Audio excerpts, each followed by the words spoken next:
Então, essa é a formação dele e a atuação dele. Ele atua como professor e também exerce a função de advogado durante o dia, né? Só fazendo, brincando com o que os alunos falam, além de dar aula, ele trabalha, né? Os alunos sempre brincam, é só uma brincadeira, né?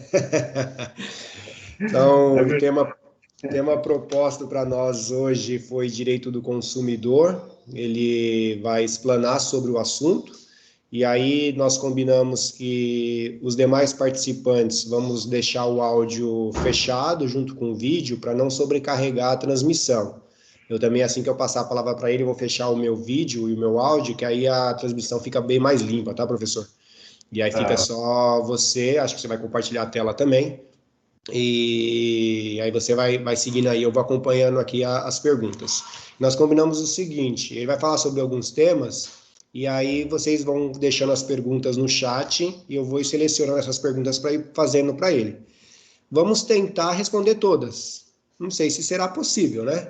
Então, se tiver alguma pergunta que não der tempo de respondermos, aí depois a gente vai selecionar elas, a gente passa para o professor e ele manda as respostas, porque a gente vai ter as pessoas, e aí manda as respostas para cada um. Podemos combinar assim? Perfeito, é isso mesmo. Muito obrigado. Então, a partir de agora é contigo, fica à vontade, você já está mais do que craque nisso, né?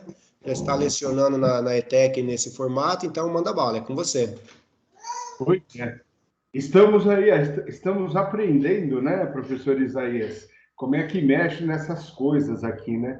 É, essa semana aqui, uns alunos me ensinaram a mexer umas coisinhas ali que eu também não sabia. Pra você ter uma ideia, como É, é que a gente está apoiando aqui, feito gato no saco, né? eu Mas a tenho gente já melhorou bastante, viu, sim, sim, professor? sim. Já De melhorou. quando a gente começou lá em abril, né? É, Agora já estamos mais craques, né? A gente tá, aprende. Tem, tá melhorzinho, tá melhorzinho. Mas tem muito ainda para melhorar, a gente, né? A gente só para de aprender quando morre, né? Então é nós isso não mesmo. queremos parar de aprender nunca, né? Nós queremos E aprender sempre, né? isso é o É isso bacana e nos motiva, né? exatamente, exatamente. Bom, então é isso aí, pessoal. Eu quero fazer um agradecimento a todos vocês aí que estão aí né, que agora estão aí conectados aí com a gente, né? Temos bastante pessoas aí, tivemos muitos inscritos. A outra atividade está terminando também, à medida que ela vai terminando, as pessoas vão chegando, né? Sim, exato. Quero agradecer, tem vários, primeiramente ao professor Isaías, que é o coordenador de curso aqui da nossa ETEC, e que me convidou generosamente para essa palestra. Quero também agradecer a tantos colegas, professores que estão aqui conectados agora com a gente, né? A minha colega advogada, Ana Maria, que é lá de Jundiaí, ela estudou comigo muitos anos, né? Os 5 anos de faculdade, sempre me prestigiando, uma grande advogada, uma pessoa muito querida, né? E está aqui nos prestigiando também. Tem também uma outra pessoa muito querida me prestigiando aqui, né? Que eu vou falar o nome dela e ela vai ficar vermelha, né? Ainda bem que ela não está no vídeo, que é a minha filha Naira, tá certo? Ela está também me prestigiando. É a primeira vez que ela assiste uma aula do pai, viu? Ah, que Ela, bacana. eu já sei que ela está vermelha, feito um pimentão, mas ela está sem o vídeo, então vocês não vão ter essa visão, tá? Mas é isso aí. Bom dia a todos os meus alunos também, né? Os meus alunos que foram assim, que a gente, eles me aturam, né? Durante toda a semana, essa que é a grande realidade, né? E, então vamos lá, vamos começar um pouquinho, né? Eu acho assim importante, eu vou compartilhar aqui a minha tela para a gente poder ir já fazendo as coisas, né? Eu acho importante a gente falar do direito do consumidor, porque todo mundo é consumidor, né? Todo mundo é consumidor. Não há quem não seja consumidor, né? Todos nós somos consumidores e aí não tem jeito, né? Não tem como a gente não ser consumidor. E eventualmente nós também somos fornecedores de alguma coisa, né? Então a gente precisa ver o que acontece. Bom, antes de mais nada, quero me apresentar para aqueles que ainda não me conhecem. Meu nome é Flávio, tenho 57 anos, mas tenho corpinho de 56,5, tá certo? Brasileiro, casado, advogado, jornalista, professor, daqui, as coisas aí que o meu querido colega Isaías já apresentou, por isso não tem tanta necessidade assim. Quero só dizer mais o seguinte, tá? Esse slide que eu estou passando aqui para vocês, eu já compartilhei ele aí aqui no chat do nosso grupo, tá? Então, você pode clicar aqui no chat do grupo e você pode baixar esses slides, tá? E aí vai ficar mais fácil para você, tá bem? Então, vamos lá. Bom, primeiro a gente precisa falar da origem, né? Como é que começou essa história de direito do consumidor? Antigamente, então, não existia uma lei que protegesse as pessoas. Né? A pessoa comprava um produto e o máximo que podia acontecer é você passar muita raiva, você entrar na justiça, e aí aquilo, né, você cai naquele Código Civil, que é o Código Comum, né, que então existia e tudo mais. Mas as reclamações eram muito difíceis, né? Você tinha que provar que aquele produto estava com aquele problema, você tinha que provar, né? Então, o cara te vendia um notebook aqui, né? E esse notebook não funcionava, a tela ficava meio ruim, de vez em quando acontecia uns negócios e tal. Você tinha que provar para o juiz que o teu notebook estava ruim, né? Poxa, às vezes isso é uma coisa muito difícil de acontecer, então as pessoas passavam muita raiva mesmo, né? Aí, em março de 91, entrou a vigorar a Lei 8.078, ela foi promulgada em 1990, mas ela é uma lei tão inovadora, mas realmente tão inovadora para a época em que ela foi feita, né? E de tanta inovação, eles fizeram assim, ó, olha, nós vamos soltar essa lei em 1990, mas essa lei só vai começar a valer a partir do ano que vem, de 91. Deram um ano, a gente chama, né, os advogados chamam isso de vacatio legis, né? Deram um ano em que essa lei não estaria ainda vigorando, para que as pessoas pudessem ir se adaptando a ela e com isso, aprendendo sobre ela como que poderia acontecer, né? Algumas inovações nós vamos falar aqui hoje, tá bom? Bom, na realidade, ela é fruto ainda, antes ainda da sua promulgação, em 1990, ela é fruto da nossa Constituição Federal, lá de 1988, né? Que lá no seu artigo 5º, inciso 32, tá, artigo 5º são os direitos, são cláusulas pétreas, né? São chamadas cláusulas pétreas, direitos intocáveis, né, das pessoas, né? Está lá que o Estado promoverá, na forma da lei, a defesa do consumidor, né? Então, olha só, o Estado que deve fazer a defesa do consumidor, né? Então, veja bem, perante o Estado precisa me defender, tá certo? Se ele precisa me defender, é por quê? Porque eu sou uma parte menor nessa questão, nessa relação de consumo, eu sou uma parte menor. Ao ser uma parte menor, o Estado precisa me defender, né? Então, tá. Mas a gente vai falar mais disso depois, tá? No artigo 170, lá, está dizendo que a ordem econômica fundada na valorização do trabalho humano, na livre iniciativa, tem por fim assegurar a todos a existência digna, conforme os ditames da justiça social, observados os seguintes princípios. Então, há um princípio, e lá no inciso 5, né? Está lá, defesa do consumidor. Oi? Alguém? Sim. Então, está lá, defesa do consumidor, tá certo? Ora, defesa do consumidor, portanto, é um princípio constitucional. Olha só a importância que o consumidor tem perante a nossa Constituição, perante a todo o arcabouço jurídico que nós temos, tá bem? E aí que veio, é lógico, o Código de Defesa do Consumidor, 2 anos logo após a promulgação da nossa Constituição Federal, já no ano de 90, aparecendo, tá? Aí, né, eu acho engraçado, toda vez que a gente vai num comércio, né, a gente vê lá, olha, esse comércio tem o Código de Defesa do Consumidor, está aqui estampado, etc. e tal, né? Daí, eu sempre pergunto isso para meus alunos já sabem, né? E eu pergunto também para as pessoas que trabalham lá na loja, né? Fala, alguém pede para ver esse livrinho? Geralmente elas falam, não, ninguém pede, esse livro aí tá fazendo, né, só pegando poeira aqui, né? Tá certo. Por quê? Porque ele realmente ele é muito difícil de ser lido, né?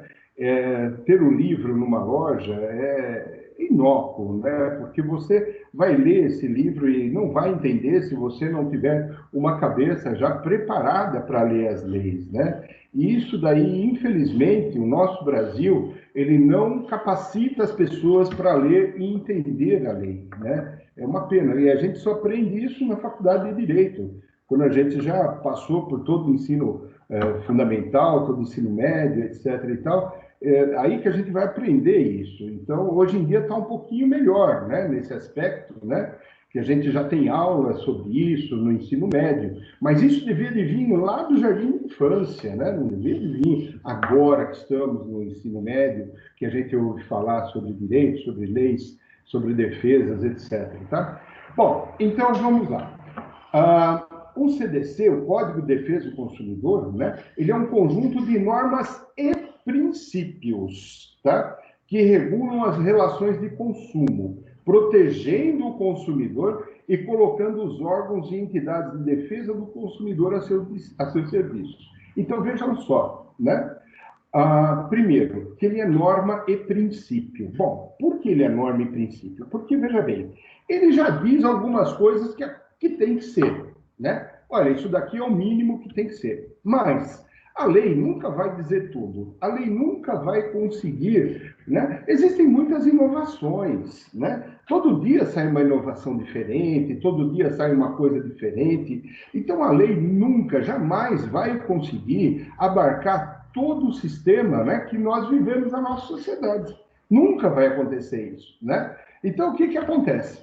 Para que isso possa acontecer, né, nós vamos precisar o quê? Nós vamos precisar ter princípios na lei. Ao termos princípio na lei, né, quando a lei traz o seu princípio, né, aí a coisa fica um pouquinho mais fácil, tá certo? Por quê? Porque, olha, se aquele fato não está bem explicado na lei, o princípio já explica aquilo que está acontecendo, entendeu? Então, pelo princípio, eu já tenho aquilo já bem definido, tá certo? Então, vamos fazer assim um exemplo, tá? Eu preciso provar que o meu carro tem um defeito de fábrica, né? Tem um defeito de fábrica. Então, pelo princípio da hipossuficiência do consumidor, ou seja, o consumidor ele é pequeno, né? Imagina eu, consumidor, que sou, né? Como é que eu vou discutir com uma indústria automobilística que aquele carro tem um defeito, né?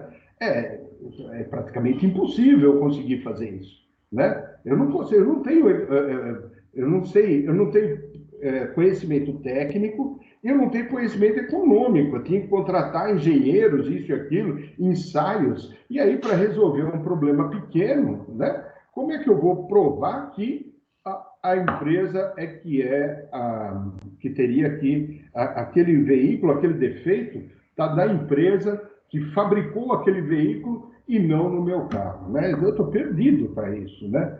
Então, o que acontece?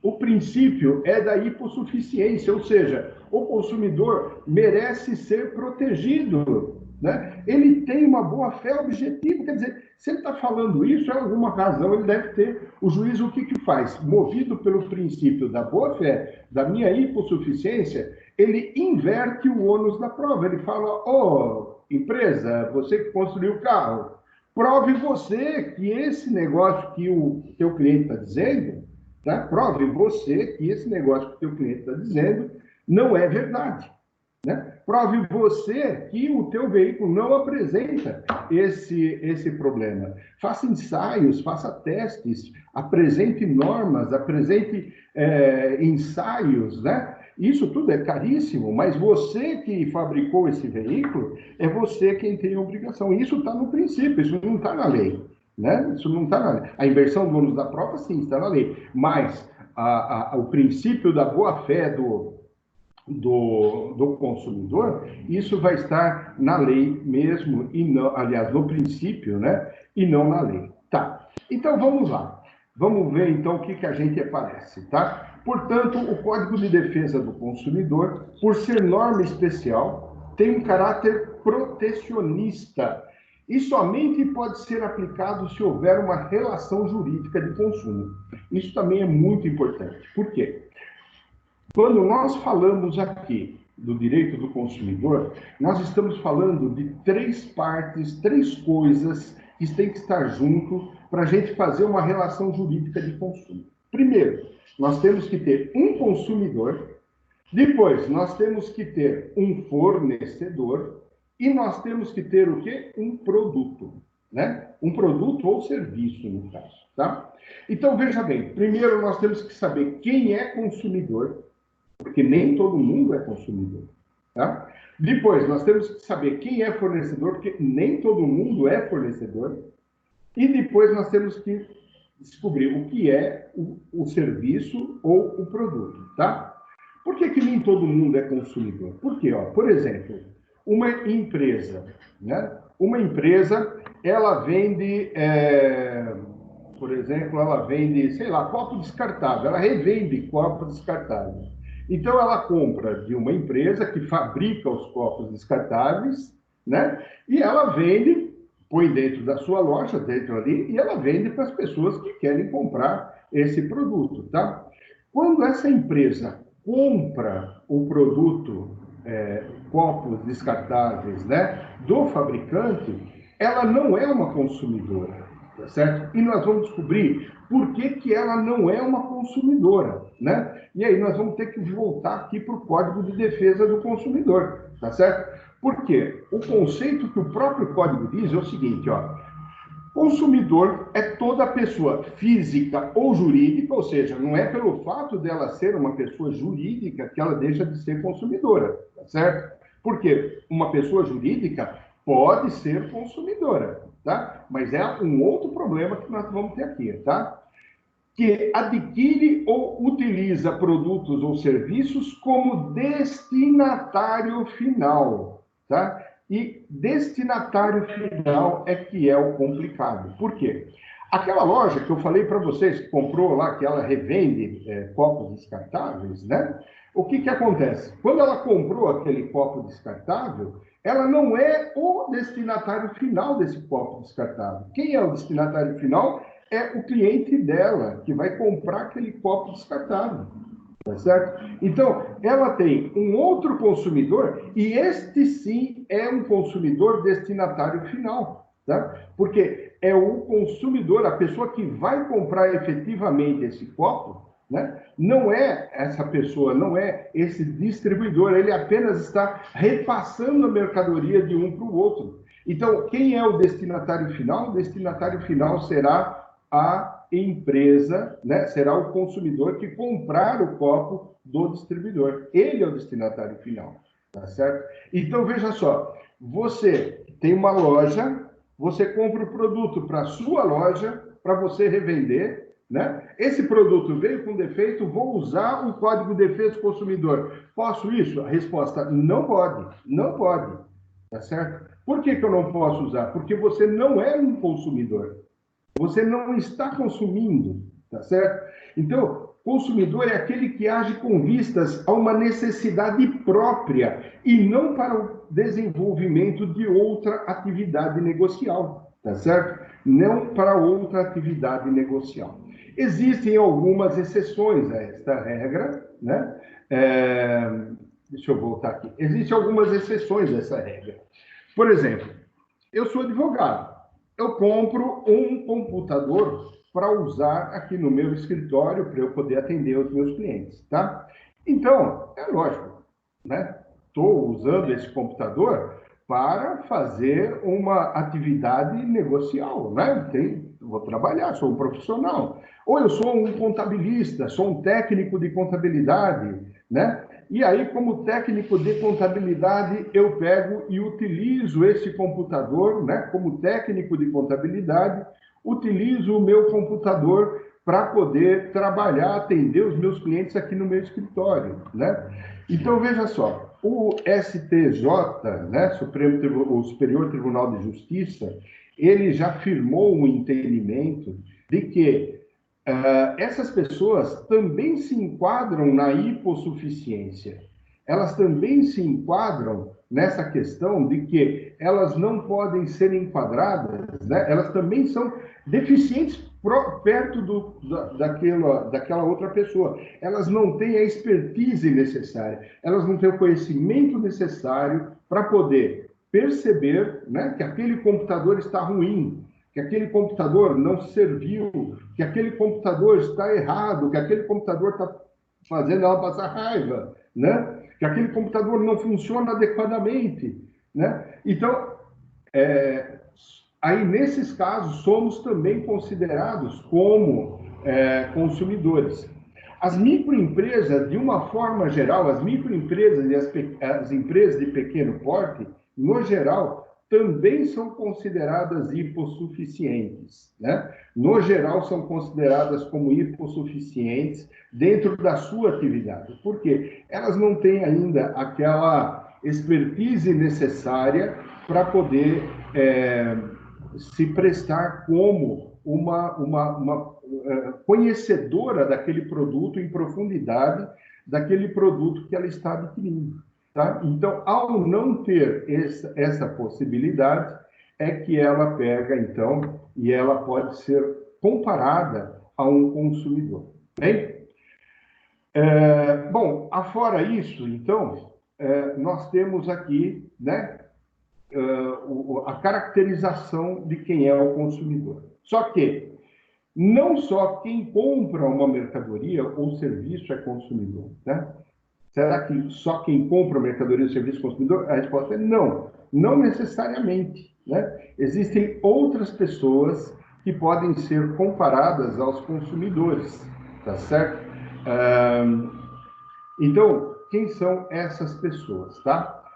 Olha, o legislador estendeu o conceito para outras pessoas que, embora não tenham adquirido nem se utilizado de produtos ou serviços, serão equiparadas à posição de consumidores e onde se aplica o Código de Defesa do Consumidor. Por exemplo, uma coletividade de pessoas, tá certo? Por exemplo, os alunos de uma escola. Os alunos de uma escola da ETEC, por exemplo, né? Se eles forem agredidos, eles podem utilizar o sistema do Código de Defesa do Consumidor? Depende daquilo que for a agressão, sim, tá certo? Por quê? Todos os alunos são uma coletividade de pessoas, né? Não se exige que essas pessoas tenham comprado um serviço para ser consumidor. Vejam que a lei não exige, né, que essa pessoa tenha pago pelo produto ou serviço para ela ser comparada como consumidora, tá certo? Portanto, os alunos de uma escola, os associados de um plano de saúde, né? Deixa eu voltar aqui para o meu quadro aqui que eu esqueci, tá certo? Então, todas essas pessoas, né? Elas são consideradas o quê? Uma coletividade de pessoas, tá certo? Os doentes de um hospital, né? De repente, no seu bairro, né, tem algum problema com a água que está contaminada, a eletricidade que não funciona. Todos vocês acabam se tornando uma coletividade de pessoas. E aí, mesmo que não comprem esse produto, mesmo que não tenham feito uma negociação com esse produto, vocês ainda são considerados uma coletividade de pessoas, né? E que, por isso mesmo, vocês podem ser comparados a consumidores aí, né? As vítimas de um evento, né? A aplicação da regra da responsabilidade, né? Um veículo, uma pessoa é atingida pela queda de uma placa publicitária, mas nós já tivemos um caso, por exemplo, né? O avião caiu. O avião caiu. Todas aquelas pessoas que tiveram suas casas, né, seus parentes que foram vítimas de evento, às vezes até fatal, ou qualquer pessoa que tenha se machucado, né, desse evento, dessa queda de avião, vejam que essas pessoas, elas não compraram passagem aérea. No entanto, elas vão ingressar contra essa companhia aérea como se consumidoras elas fossem, né? Como se, mas, poxa, mas você não comprou essa passagem. Como é que você pode ser consumidora se você não comprou essa passagem? Não, porque eu sou um consumidor por equiparação, porque eu sou a vítima desse evento, e esse evento, esse produto, esse serviço, né, ele me causou um prejuízo, então eu sou vítima dele, né? E a outra forma de você ser consumidor é aquela por equiparação, são as pessoas expostas às práticas comerciais, né? Onde tem ali uma oferta, uma publicidade, são práticas abusivas, cobrança de dívida que você não fez, né?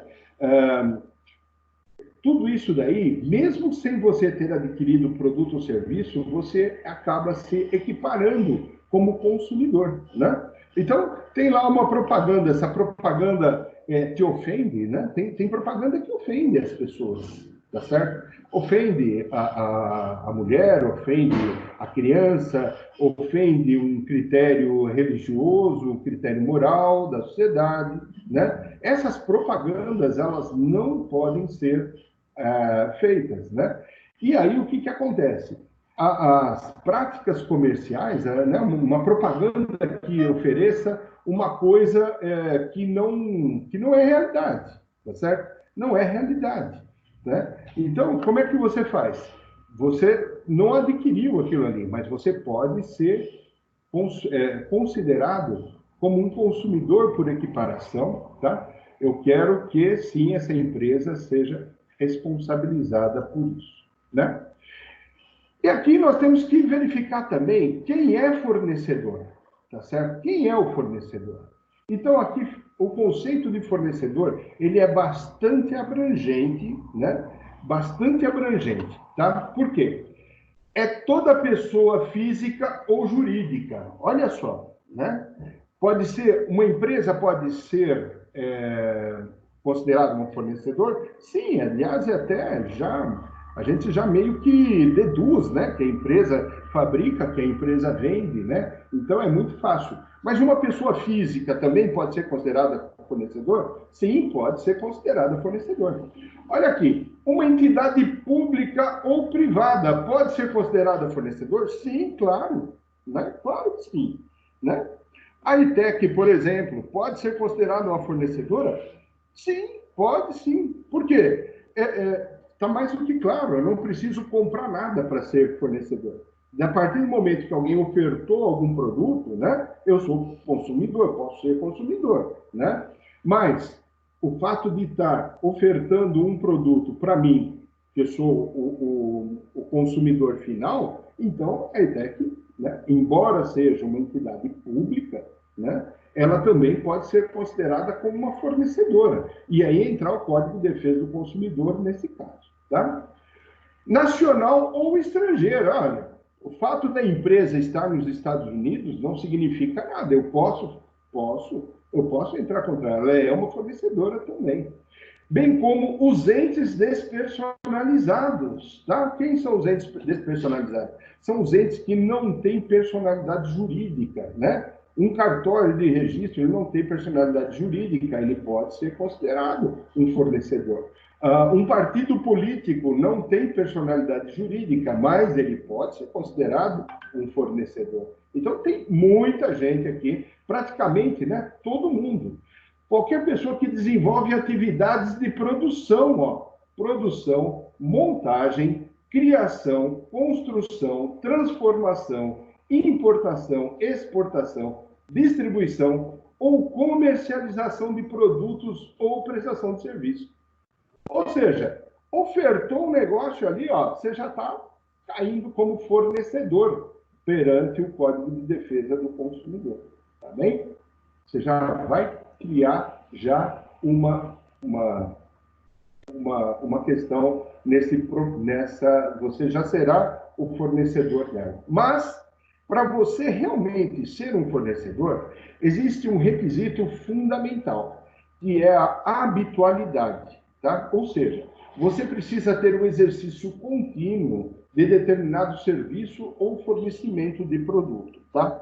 Então, por exemplo, né, professor Isaías tem lá o seu carrão bonitão, certão, tá certo? O professor Isaías, ele é um contabilista, ele trabalha no seu escritório de contabilidade, né?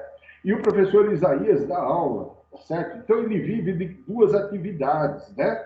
Ele trabalha de dia lá no seu escritório de contabilidade e à noite ele se diverte, porque ele não trabalha, né? Dando aula, né? Igual a mim, por exemplo, também, né? Me divirto aqui só, né? Então, tá bom. Então, o que que acontece? Quando nós vamos vender o nosso veículo, né? Nós vendemos um veículo apenas. Nós não vivemos disso. Então, nos falta a característica de habitualidade. Tá? Então, uma pessoa comprou o veículo, professor Isaías, andou, né? 50 quilômetros, o motor fundiu. Ó, professor Isaías, o carro está com defeito, eu vou aplicar o Código de Defesa do Consumidor contra o professor Isaías, porque ele é um fornecedor? A resposta é não, ele não é um fornecedor. Tá? Você até pode ser um consumidor, mas o professor Isaías não é um fornecedor, porque ele não vive disso. Tá certo? Ele simplesmente tinha um carro, precisava se desfazer do carro. Mas o carro deu problema. E agora? E agora você vai para o Código Civil. O professor Isaías não vai ter a necessidade de prestar garantia. O professor Isaías não vai precisar ter a necessidade de provar que o defeito estava no carro e não na pessoa. O professor Isaías não precisa de nada disso que o Código de Defesa do Consumidor determina. Por quê? Porque o professor Isaías não é um fornecedor, já que ele não tem a habitualidade de vender carro. Ah, mas o professor Isaías, ele também vive, ele faz um bico de vender carros, entendeu? Então, ele está todo mês aí, ele compra 1, 2 carros, todo mês ele vende 1, 2 carros, ele aumenta ele aumenta os seus ganhos, além da verdadeira fortuna que ele ganha dando aulas, né? Ele também ganha todo o seu dinheiro lá com o seu escritório de contabilidade, e ele ainda precisa de mais dinheiro. Ele quer, o que ele faz? Ele vende carros, né? Ganha dinheiro com isso. Opa, então aí o professor Isaías, ele entrou no requisito da habitualidade, porque ele também, mesmo sendo, né? E aí eu preciso voltar ao slide, né? Mesmo sendo um ente despersonalizado, porque ele não tem uma empresa de vender carros. Então, ele está despersonalizado, ele está com a sua atividade de forma não, como vou dizer, não caracterizada, né? Ele não formou uma pessoa jurídica para poder vender carro. Mas, como ele vende carro, ele é um ente despersonalizado, evidentemente, ele também será, né, neste caso, considerado um fornecedor, porque ele vai ter o requisito da habitualidade. Tá? Esse é o principal requisito que pode descaracterizar um fornecedor da sua atividade. Vamos seguir, que agora nós já falamos quem é consumidor, nós falamos quem é fornecedor, agora eu tenho que falar sobre produto e daqui a pouco eu vou falar também sobre serviço. Tá? Produto é qualquer bem, móvel ou imóvel, material ou imaterial, móvel ou imóvel, tá certo? Eu posso comprar um carro, é produto. Eu posso comprar um eletrodoméstico, é produto. Um celular, é produto, né? Ou eu posso comprar uma casa, é um produto. Posso comprar um apartamento, é um imóvel, é um produto, né? Pode ser material ou imaterial. Todos esses exemplos que eu dei são exemplos de produtos materiais, porque ele realmente existe, ele pode ser tocado. Mas eu comprei um e-book. Um e-book, ele não... Como é que eu vou tocar isso, né? O e-book é uma eletricidade que passa aqui no meu computador e que forma o e-book. Então, o e-book, ele é um produto imaterial. Mas não é porque ele é imaterial que ele deixa de ser produto. Ele é considerado um produto também, né? A eletricidade que eu uso na minha casa, ele é um produto imaterial, tá certo? Mas ele também é um produto, né? Eu não posso enxergar a eletricidade correndo nos fios. Ótimo, tá, mas ele é um produto, né? Então, se a companhia elétrica é fornecedora e se eu utilizo essa eletricidade para o meu consumo próprio, né? Não é para eu movimentar máquinas na minha indústria, por exemplo, porque daí eu não sou destinatário final. Destinatário final dessa eletricidade será o quê? Será o produto que eu vou fazer, né? Então, nesse caso, está caracterizado, então, o direito do consumidor, tá certo? Se a companhia de energia elétrica vem agora aqui, na minha casa, cortar a minha eletricidade, dizendo que eu não paguei, mas eu falo, não, eu paguei sim, olha a conta aqui, está pago, tá certo? Está pago, paguei no vencimento. Ah, mas o banco não repassou. Bom, o problema é seu, vai lá brigar com o banco, não comigo, né? Então, veja bem, existe um produto imaterial, mas é um produto, existe um fornecedor, que é aquele que fornece eletricidade para minha casa, e existe um consumidor, que sou eu, utilizo aquela eletricidade para esquentar a água do meu chuveiro, para ligar a lâmpada, para ligar a minha TV, eu uso a eletricidade, né? Então, sou aí um produto, né? Assim, o produto objeto da relação de consumo é qualquer bem suscetível de apropriação e capaz de satisfazer uma necessidade do destinatário final, ou consumidor, né? O produto ele tem que ser capaz de satisfazer uma necessidade do destinatário final, que é o consumidor. Consumidor, destinatário final, né?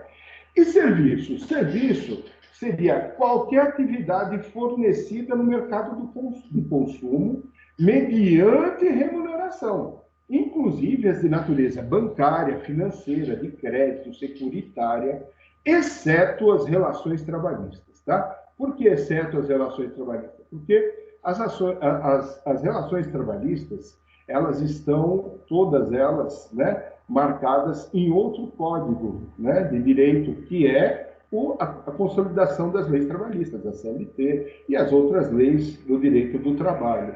Então, o Código de Defesa do Consumidor, ele se exime das relações trabalhistas, ele sai fora, tá? Olha, o teu problema é um problema que envolve uma relação de trabalho? Sim. Então, espera um pouquinho, não é aqui comigo, é com o outro, tá? Isso é relação de trabalho enquanto eu empregado, enquanto o outro empregador, né? Ou vice-versa, né? Então, essa relação está fora do Código de Defesa do Consumidor, tá?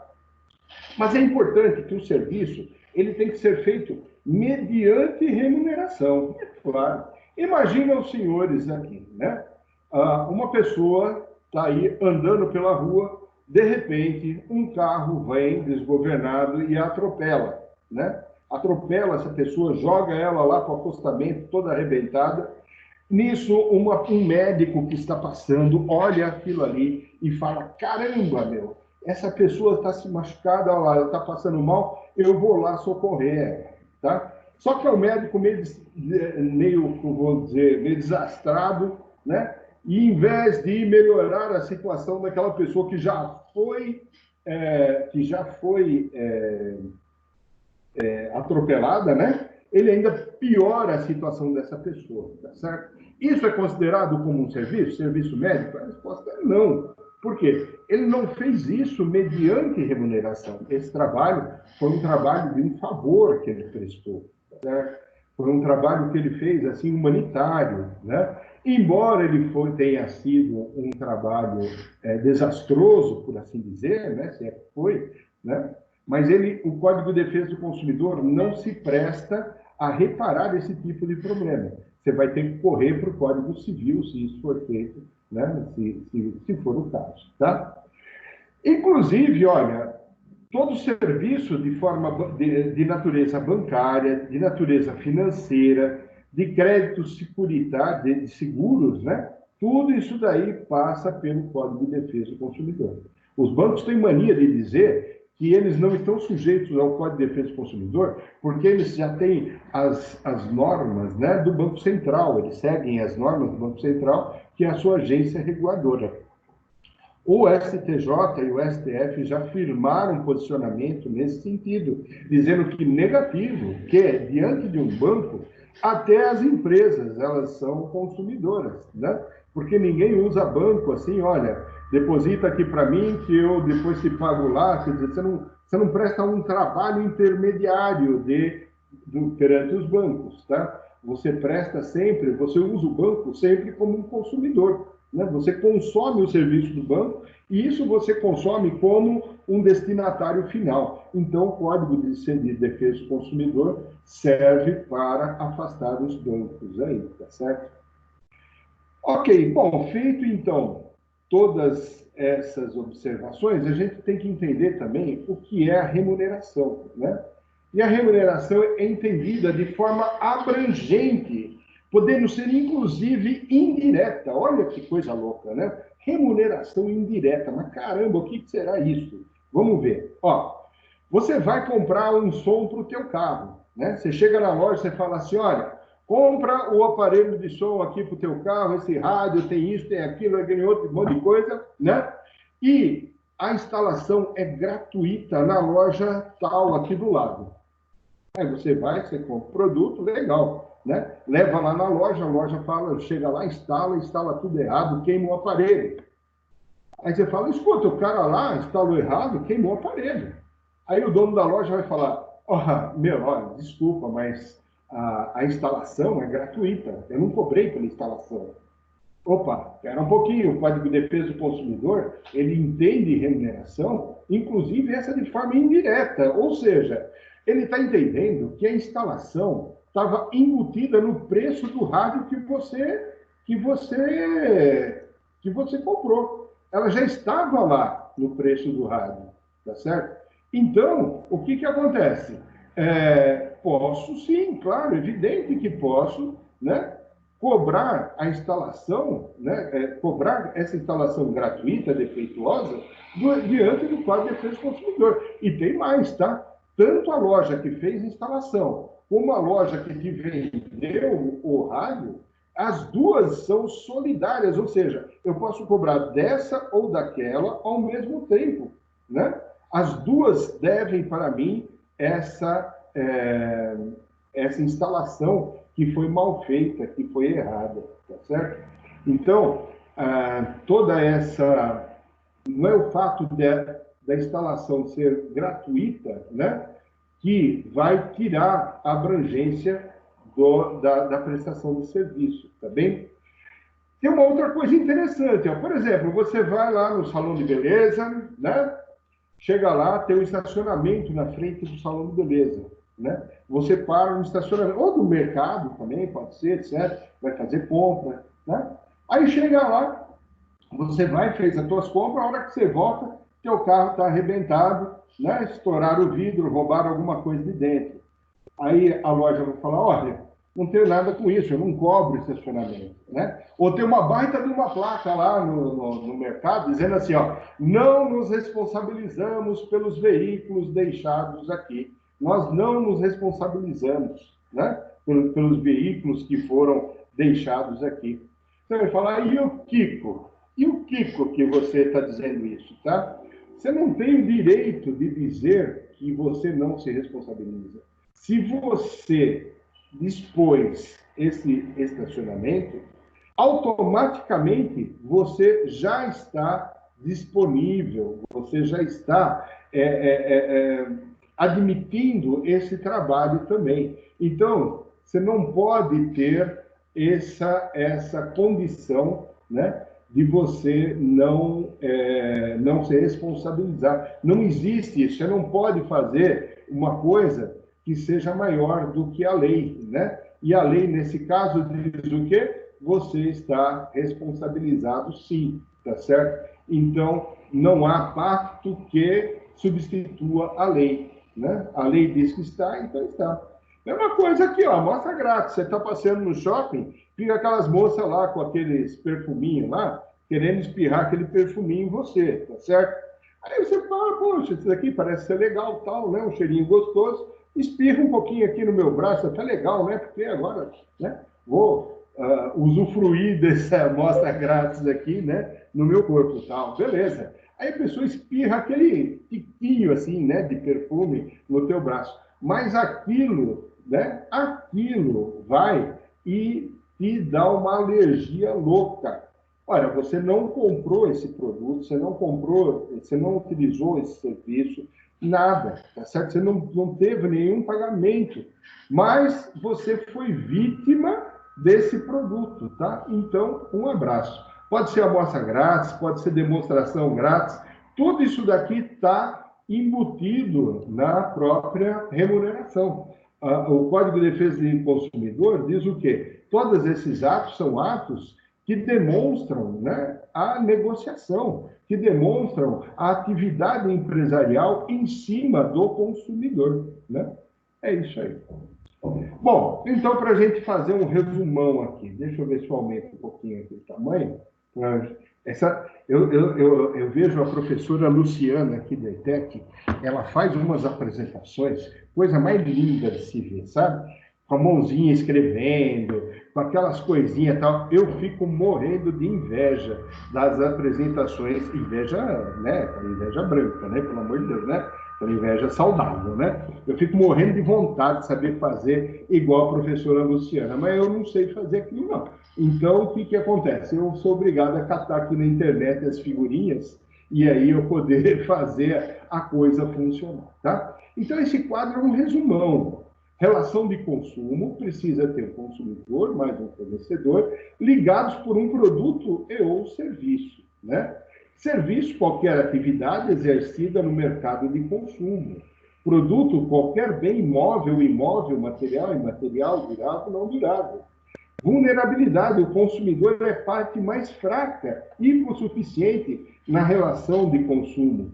Sua vulnerabilidade pode ser técnica, jurídica, econômica ou informacional, né? Porque eu posso ter uma vulnerabilidade também... Professor Flávio, Oi, pois não? consegue só compartilhar a tela para a gente ler? Puxa vida, hein? Muito obrigado, professor Isaías. Foi ótima intervenção a sua. Aqui, ó. Foi uma falha minha aqui. A gente se entusiasma no negócio aqui e vai, né? Então, esse daqui é o quadro que eu falei, que eu que eu morro de inveja, que a professora Luciana faz tão bem, mas eu não tenho capacidade para fazer isso, tá certo? Então, o que acontece? Olha, direito do consumidor, os conceitos, a relação de consumo, né? O serviço, qualquer atividade, o produto está aqui em cima, ó, qualquer produto, qualquer bem imóvel, material imóvel ou imaterial, né?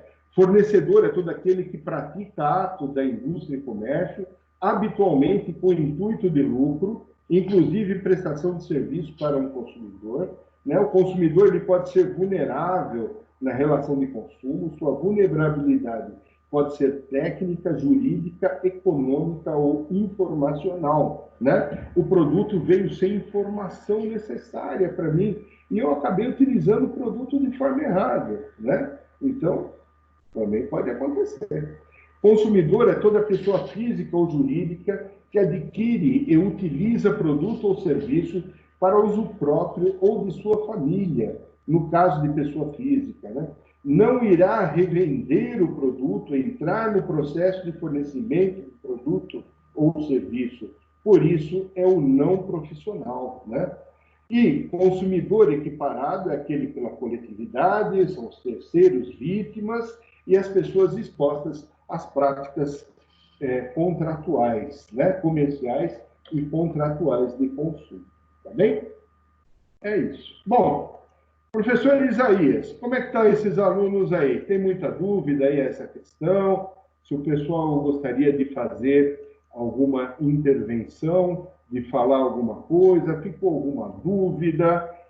Acho que é o primeiro passo para se entender o Código de Defesa do Consumidor, é entender quem é consumidor, quem é fornecedor e o que é produto e serviço. Até agora não tem nenhuma pergunta aqui no chat. Eu acho que todos estavam bem atentos à sua explicação aqui ou escreveram.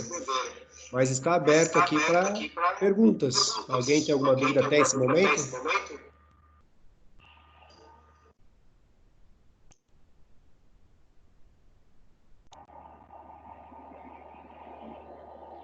Ok, vamos dar continuidade então. Só um minutinho que tem uma pergunta da Jade aqui. Está aparecendo pergunta. Tá vendo? É que o pessoal estava prestando atenção, não deu tempo nem de fazer. É verdade, é verdade. A professora Jade perguntou assim, ó. Na atual situação, muitas pessoas têm comprado muito pela internet. Caso ocorra a compra e depois de alguns dias da confirmação, resolvemos cancelar apenas por desistência. Acho que ela deve estar... é possível o cancelamento? Então, é que ela escreveu em vários chats aqui, mas juntando aqui, ó. As pessoas atualmente comprando pela internet, ela compra, depois de alguns dias ela desistiu, não gostou do produto e quer devolver. É possível fazer isso? Sim. Eu deixei bem para o finalzinho para a gente conversar sobre isso, né? Mas é possível sim, desde que a compra tenha sido feita à distância, né? Você chegou lá na loja, você viu o produto, você olhou, você gostou, falou, vou levar, né? A loja está obrigada a trocar esse produto, a te devolver o dinheiro? A resposta é não. Não, por quê? Porque essa compra foi feita pessoalmente lá. Então, a loja não está obrigada, a não ser que tenha um defeito, que tenha um problema aí, nós vamos falar disso de agora para frente, né? Então, a loja não está obrigada a devolver esse daí.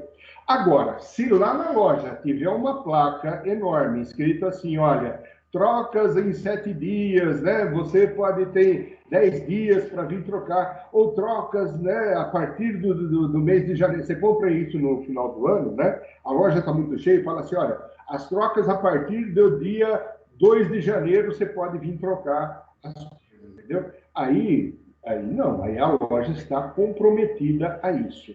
O ruim é que antes de você comprar, tem uma baita de uma placa dizendo, olha, pode trocar.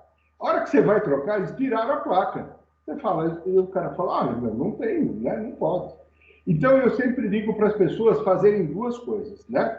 Ou uma das duas coisas. Ou o vendedor escreve na nota, pode trocar a partir do dia tal, né? Colocando as condições da troca, tá certo? Ou ele pega e diz, não, olha, nós não podemos escrever nada na nota, peririm, pararão. Então o que eu faço? Eu pego e tiro uma foto do cartaz, né?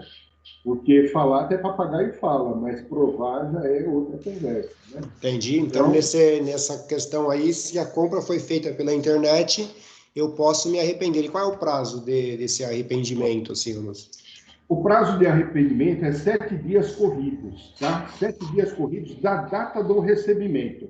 Então, você comprou hoje, o produto chegou no dia 10 de junho, você terá até o dia 17 de junho para poder providenciar a troca desse produto, tá? Perfeito, perfeito. Entendeu? Agora, então é da data da chegada, tá? Bacana. Tem também uma outra condição, que são os defeitos ocultos, né? Então, um produto chega com um defeito oculto, você vai poder trocar, mas a gente vai falar um pouquinho disso mais para frente, tá bom? Tá. A gente tem aqui, acho que a aluna do primeiro módulo, a Ila, ela está querendo falar também alguma coisa aqui. Na verdade, ela já até escreveu. Ó, quero saber sobre os direitos do consumidor referente às nossas intenções. Quando compramos um produto pela internet, depois somos bombardeados por propagandas de outras lojas que vendem o mesmo produto. Quero saber se isso é correto, se temos como bloquear ou algo parecido. Aí a gente está falando, ela está falando daqueles cookies da internet, né?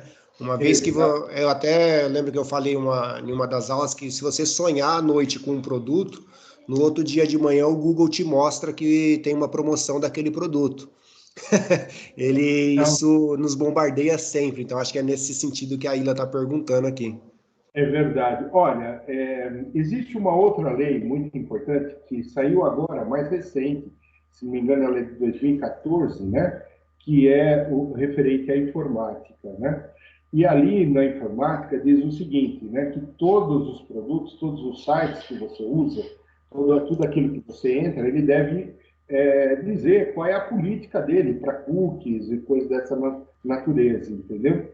Isso muitas vezes é desrespeitado, muitas vezes você não tem nem condições de saber como que aquela pessoa está, né? Outro dia eu estava conversando de manhã cedo com a minha esposa, né?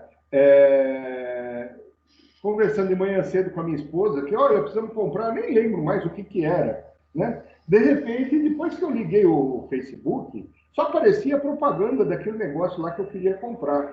Quer dizer, Eu acho até que os caras ouvem o que você está dizendo aqui no celular, porque se eu pegar meu celular e disser assim, ok, Google, ele já pula, entendeu? Mas isso já até tem, né, professor? Já vi muitas reportagens sobre isso que, sim, o celular ele ouve, né? O notebook, se ele tiver ligado, ele está ouvindo o que a gente está conversando. Então, quando eu falei em uma aula brincando que você sonha à noite, no outro dia ele já te mostra, acho que até o sonho eles já estão ouvindo, né? É verdade. Então, isso é verdade. A tecnologia ele traz esse risco, né? Assim, na verdade, de você tomar alguns cuidados, né? É verdade. É preciso tomar muitos cuidados e às vezes são programas e são sites que não estão no Brasil, entendeu? E que você não consegue nem localizar, Exato. sequer localizar da onde vem, né? Eu atuo também com o direito de imagem, né? Então tem algumas agências de modelos que me procuram para mover ação contra sites que usam fotos das modelos sem pagar os direitos autorais, né? E o problema é que a gente não consegue, entendeu? Porque, meu, os caras estão lá em Singapura, né? Como é que eu vou saber quem é a empresa, né, que está ali por trás daquilo e tudo? Ainda quando tem um produto envolvido, vai lá, né? Mas muitas vezes nem tem um produto envolvido. Olha, é uma complicação. É muito complicado, muito Fica até complicado. difícil você usar o direito do consumidor, né? É Fica, complicado. fica. A Rosimeire Campos também está com a mão erguida aqui. Você quer falar, Rosimeire? Eu quero escrever a pergunta. Grande Rose. A Rose foi minha aluna lá na ETEC de Francisco Morato, hein, Rose? Tudo bem, Rose? Você está com o áudio fechado, Rosimeire. Para você falar, tem que abrir o áudio. Exato.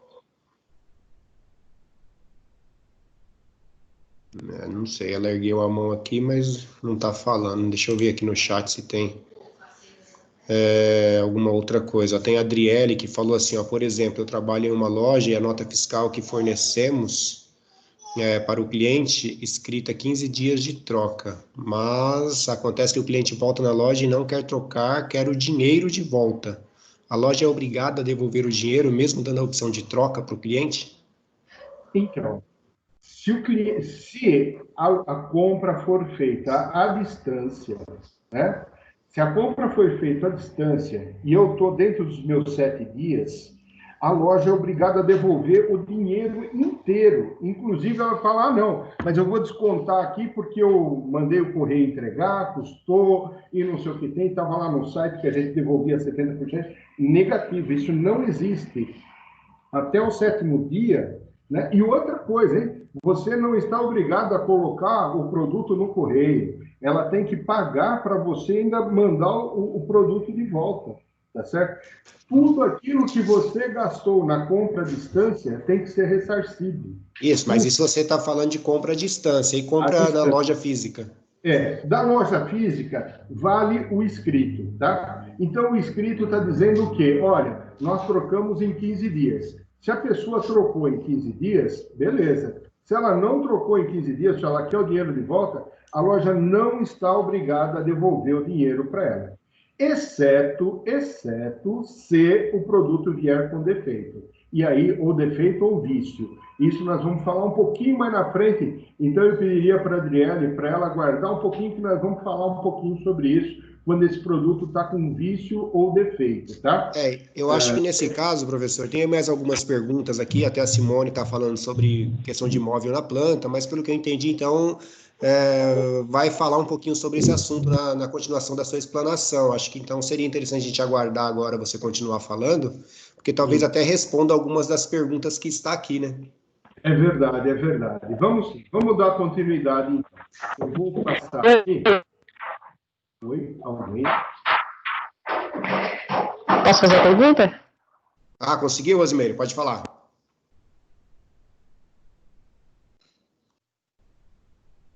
O seu áudio está ruim, nós estamos conseguindo te ouvir direito.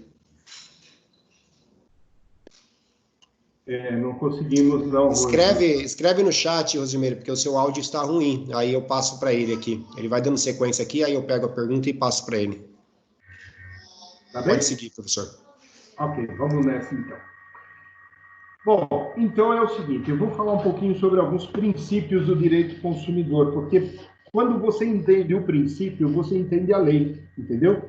o princípio é fundamental para que você possa entender a lei, né? Ele é como se ele fosse um caminho a te conduzir por aquilo que está escrito, né? Porque o artigo não pode, a lei, ela não pode ser contra o princípio. Então, o princípio é forma de você interpretar aquilo que está escrito, né? Então, vejam bem, são alguns princípios do direito do consumidor. Primeiro, a vulnerabilidade do consumidor, né? O consumidor não está obrigado a conhecer as informações, como é que ele faz, o modo de aplicação, né? Resguardos, etc. Ele é vulnerável a esse tipo de coisa. Se você não informa, ele não está obrigado a saber. Ah, mas ele tem obrigação de saber. Não, o consumidor não tem obrigação de saber nada. Porque o consumidor, ele é hipossuficiente. Nós já falamos bastante disso aqui, né? Hipossuficiente, no caso, significa o quê? Eles têm uma presunção, né? O consumidor tem a presunção de que ele é uma parte fraca na relação comercial, né? A empresa, o fornecedor, ele é muito mais forte do que o consumidor. Então, por essa, né, hipossuficiência, que é econômico-processual, houve, por bem, a inversão do ônus da prova. Muito interessante, porque o Código de Defesa do Consumidor foi o primeiro código, né, a surgir no Brasil, obrigando a inversão do ônus da prova. Significa isso. Ônus da prova é aquele que tem que provar. Quem tem que provar, né? Eu chego e falo assim, professor Isaías é desonesto. É o professor Isaías que tem que provar que ele é honesto? Não, isso é chamado prova do diabo, né?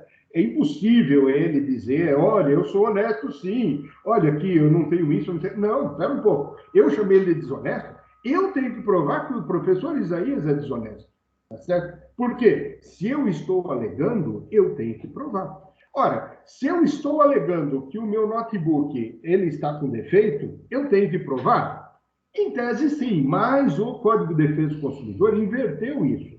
Ele falou, olha, como você tem uma hipossuficiência econômica, né, ou ainda processual, você não vai saber provar isso da forma adequada, porque você não é especialista em notebook, você simplesmente foi lá e comprou um notebook, agora o troço não funciona, tá certo? Então, o que acontece? A justiça define para a inversão do ônus da prova, ou seja, a empresa prova você que o que ele está alegando não é verdade, tá certo? Prove você de que esse produto faz sim o que ele está dizendo que não faz, que esse produto não tem o defeito que ele está dizendo que tem, tá certo? Então, essa inversão do ônus da prova foi, assim, causou um furor na área jurídica, quando isso daqui foi inventado, quando isso daqui, o Código de Defesa do Consumidor trouxe isso. Hoje em dia, isso daqui já está tão bem disseminado, tão forte, que a reforma trabalhista já colocou que nas relações de trabalho também pode haver uma inversão do ônus da prova quando o fato aquele fato, né, decorrer uma impossibilidade muito grande para o trabalhador comprovar, tá certo? Por exemplo, como é que o trabalhador vai comprovar, né, que ele fez os seus horários corretamente e tal? Então, cabe a inversão do ônus da prova, cabe ao empregador mostrar os cartões de ponto com os registros de ponto, né? Essa prova foi invertida para o trabalhador, tá certo? Para o empresário, melhor dizendo, né? E agora o Código de Processo Civil, que foi aprovado em 2015, também consagrou a inversão do ônus da prova. Então, veja só, esse instituto da inversão do ônus da prova, ele veio consagrado no Código de Defesa do Consumidor e a própria legislação brasileira está verificando que isso é uma coisa boa, que isso é uma coisa que traz justiça, né? E por isso outros códigos, né, jurídicos estão também no mesmo caminho, tá? Ao fornecedor, ele tem o dever de informar, né? Ele tem que ter transparência, boa-fé. A informação tem que ser clara, correta, objetiva, inclusive forma de pagamento, né? A omissão é considerada uma publicidade enganosa, né? Ora, eu tenho que informar tudo sobre aquele produto, tá certo? Eu não posso ser surpreendido por uma coisa diferente depois que eu compro, né? Então, se aquilo não está antes, depois vai ficar muito mais difícil.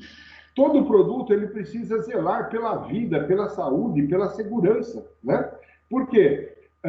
Eu posso vender soda cáustica? Eu posso vender soda cáustica, mas eu tenho, se vocês comprarem hoje medicamentos, produtos que são muito perigosos, que criança pode se machucar com isso e até morrer, né? Vocês vão ver que há uma dificuldade enorme de se abrir um frasco, né? Há uma dificuldade, você tem que forçar ele, tem que ter uma certa agilidade, né, manual ali para você abrir um frasco, né? Soda cáustica você vai comprar, tem uma baita de uma caveira enorme, né? O negócio é vermelho, cuidado, perigo, né? Você não usa isso daqui assim, não use assado, né? Então, quer dizer, tudo isso daí são para preservar o dever de informar, que garante vida, saúde e segurança para aquelas pessoas que utilizam desses produtos, tá? E se esses produtos, mesmo assim, causarem dano, a responsabilidade é objetiva, tá? Ou seja, eu não preciso comprovar que a empresa fornecedora, né, que o fornecedor, ele agiu com dolo ou culpa, né? Ele agiu com negligência, imperícia, né? Eu não preciso provar nada disso. Houve o dano? Houve. Então, o dano é decorrente dessa prestação de serviço ou desse produto? Sim, é. Então, ele tem a obrigação de responder por isso, tá certo?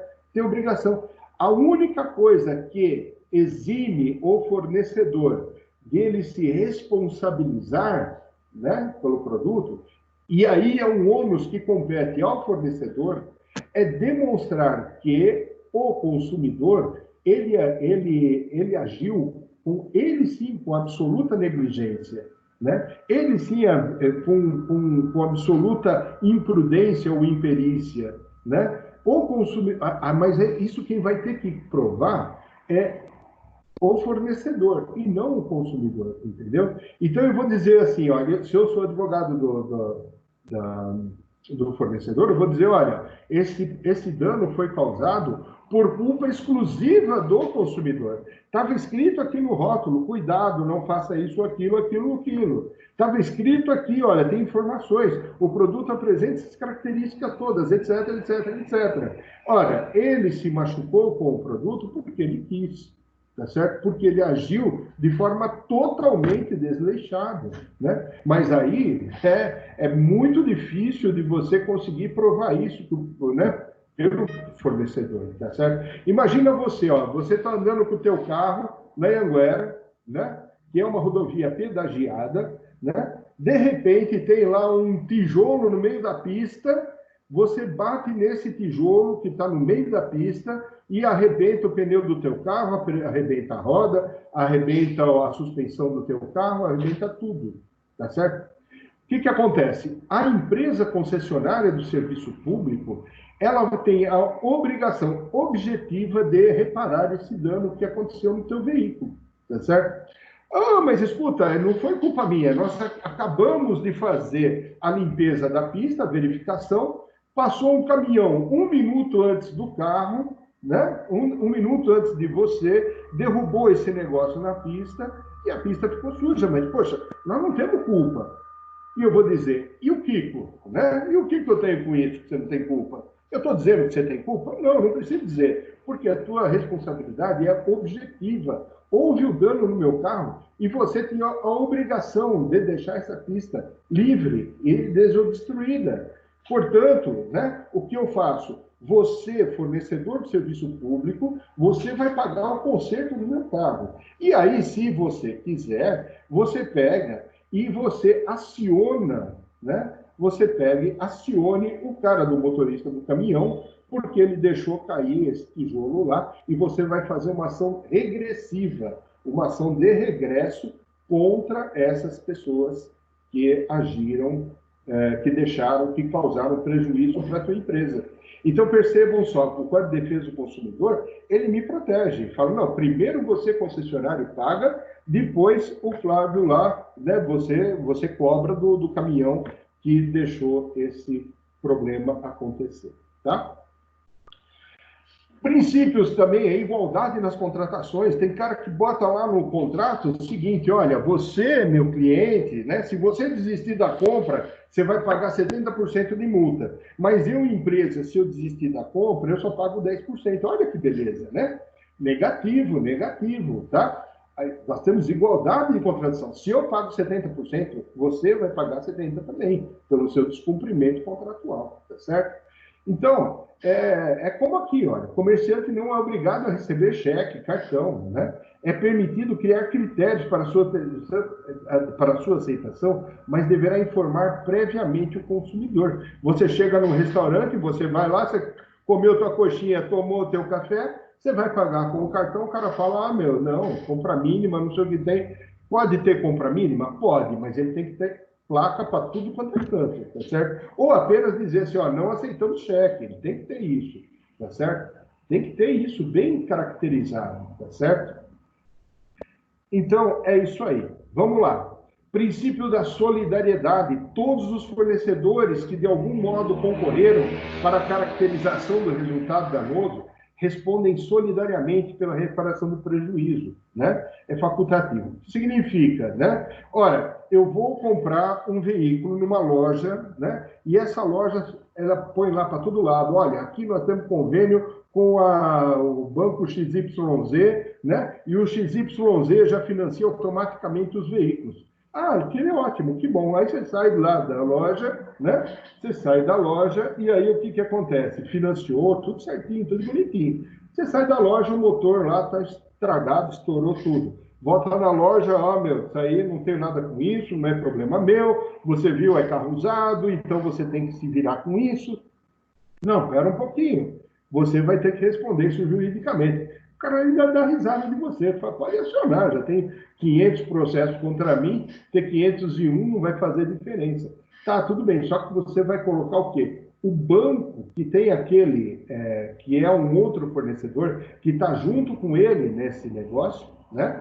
Porque ele tem convênio lá com o banco para fornecimento, para financiamento, etc. Você vai colocar o banco e você vai dizer, olha, os dois são solidários, ou seja, eu posso cobrar tanto do banco quanto eu posso cobrar dele, porque os dois são fornecedores, o quê? Fornecedores solidários, eles têm solidariedade entre um e outro, né? Agora, eu posso escolher, eu simplesmente falo, olha, eu nem vou cobrar de você, cara, eu vou cobrar direto do banco. Eu vou cobrar direto do banco, você só vai ficar me enrolando. Eu vou lá no banco e cobro do banco, olha, banco, meu carro deu prejuízo. O banco fala, ah, mas quem vendeu não fui eu. Você fala, mas só que você também é um fornecedor porque você tinha convênio com essa loja, né? E agora eu quero receber de você. Não, mas por que você não pôs o outro? Porque eu não quis. É facultativo. Eu ponho se eu quiser. O outro. Tá certo? Por quê? Há um princípio de solidariedade entre todos os fornecedores. Se você, de algum modo, concorreu para a caracterização do resultado danoso, você tem o direito de poder cobrar, tá bom? Opa, espera que eu fiz alguma coisa errada. Isso. Proteção contra publicidade enganosa, né?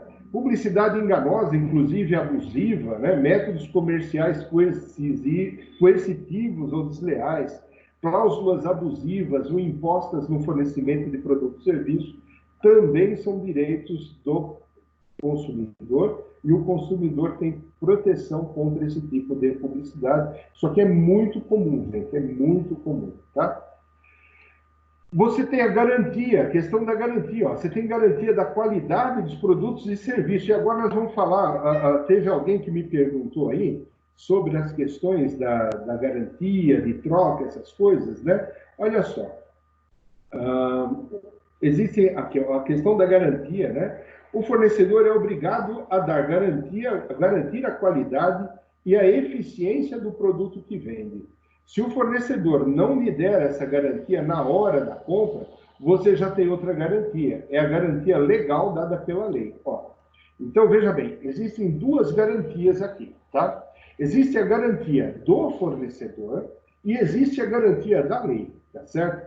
Então, veja bem, A garantia legal é sempre de 30 dias para os produtos não duráveis e 90 dias para os produtos duráveis, né? Produto não durável, né? Eu vou comprar, por exemplo, uma garrafa de Coca-Cola. É um produto não durável, porque eu vou abrir essa Coca-Cola e vou beber ela, tá certo? Então, tem 30 dias para que esse produto não durável, né? Ele seja, você verifique a qualidade dele, tá certo? Agora, um produto durável, eu vou comprar um celular. Ah, mas o celular tem aqui celular usado, você está comprando usado. Não, negativo, é 90 dias que ele tem de garantia. Isso é garantia legal, tá certo? Aí você chega na loja, ele fala assim para você, olha, o prazo de garantia desse produto é de 1 ano. Você fala, puxa, você me dá 1 ano de garantia? 1 ano. Então, mas na realidade não é 1 ano. É 1 ano e 3 meses que você vai ter de garantia. Por quê? Você tem 90 dias de garantia, porque o bem é durável, a garantia é legal, né? O bem é durável, a garantia legal é de 90 dias, então você tem 90 dias. A partir dos 90 dias é que entra mais 1 ano, né? A partir dos 90 dias é que entra mais 1 ano. Isso daqui, digo para vocês que 90% dos comerciantes, dos fornecedores, não conhecem esse artigo, tá? Com absoluta certeza, eles acham o seguinte, se a garantia de 1 ano é 1 ano, acabou. Tá, 1 ano é a garantia que você me deu. E a garantia legal? A garantia legal é de 90 dias, meu querido. Então, na realidade, é 1 ano e 3 meses, né? 1 ano e 90 dias, né? E não é só 1 ano, tá bem? Então, é isso aí. Então, a garantia legal, não precisa nem constar lá que você está tendo a garantia. Mas, você comprou, você tem a nota fiscal, você tem a garantia desse produto, tá? Ok. E aí, nós vamos falar um pouquinho sobre defeito do produto, tá? Porque se você pegar o Código de Defesa do Consumidor, ele faz uma distinção entre o que é defeito do produto e o que é vício do produto, tá? Então, você precisa... A lei está dizendo é vício, né?